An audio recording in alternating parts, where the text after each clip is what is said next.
Alright, this is the 1-inch Teraflex spacers that came in the mail today for my 2015 JK two-door. We're going to lift up the front, a little bit of a before video for you. Hopefully get rid of that factory rake. Alright, so the Jeep's lifted up, tires off. All you're going to do is put a jack stand under the axle to support it. You're going to take this off right here. It's an 18 millimeter on both sides. And then you're going to take this one off right here, 18 millimeter on both sides, your shock. Once you take that off, you're going to lower this jack, press it down, pull this spring out, twist it from the bottom. You probably have to pull it out this side right here. And then you're going to take this little spacer out underneath here, pop in the new Teraflex spacer, and then put the old spacer on top, putting the spring back in and lifting it back up, and I'm going to show you.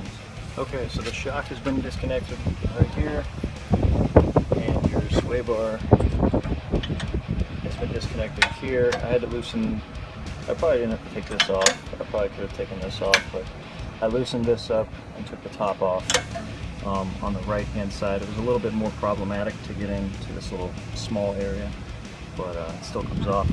So now I'm just going to pull the spring out. It just kind of comes right out. Got the spacer under here. Just pull this guy out.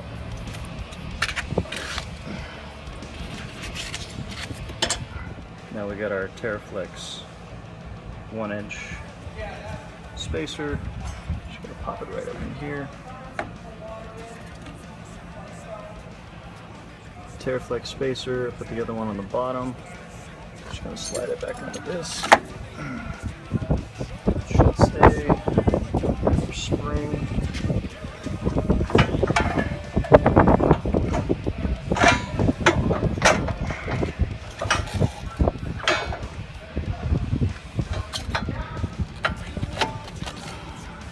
Spring might take a little bit of muscling. Just try to press down the other side of the axle a little bit.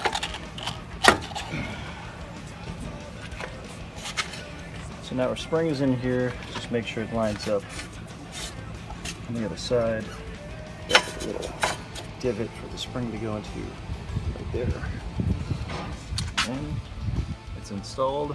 All we have to do is reconnect this guy, the shock, and then our sway bar. They do need to be torqued. This one torques at 56 foot-pounds, and this one, I know the bottom one is 50. No, it's 75. I'm assuming the top one's 75. I'm gonna Google it real quick and I'll get back. So in order to get our shock line back up, this is what we use the lift under the axle for. If you can see it, just find a good spot. Line up the hole if you can. Just gonna put your bolt back through and reconnect it. It's not too painful.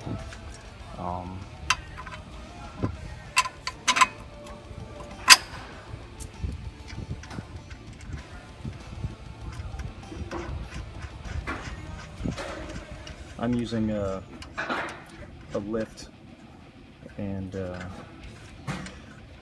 hydraulic tools, so it's a little faster for me. But actually, the hardest part was getting him on a lift. You can see that it's a little bit scary right here on the corner. The Jeep's got a really short frame, so it made it difficult. Onto the sway bar. I originally thought I could disconnect just the top, but unfortunately that wasn't the case.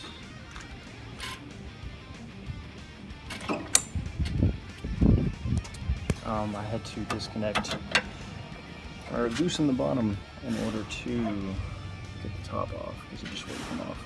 So you may have better luck with the passenger side than I did. There may be a better way.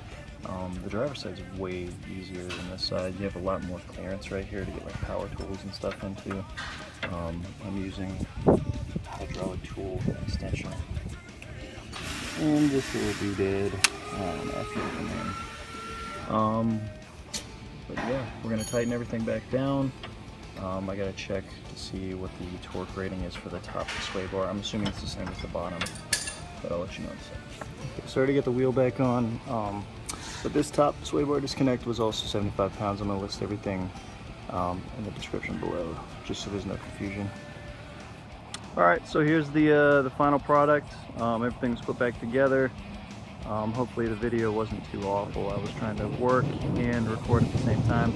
But you can tell the front is noticeably different as far as the rake goes. It actually looks even now, and it makes it look a little more aggressive. I feel like I'm riding higher, but I don't know if it's just me. Anyways, thanks for watching.